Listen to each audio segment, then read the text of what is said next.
И таза ауа, жаңа ауада енді шашлик кебап. Сәкен дайы. Ассалаумағалейкум. Мұхтар. Ассалаумағалейкум. Жиен. Міне Димаш жиен, Абай жиен. Міне қыз келіншектер. Керемет таза ауа, жаңа ауа. Табиғат аясында керемет киіз үй. Көрдіңіздер ме? Суға түсіп жатыр жігіттер, керемет. Яқыма демалыс орны болып айтқанда, жалпы айтқанда кереметтей. Саналы уақытта деген шашлығымыз түседі.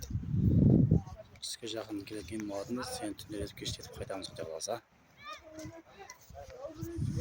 Керемет демалыс болып жатыр. Таза ауа, жаңа ауа, табиғат аясында бәрін ұмытып, сет жоқ.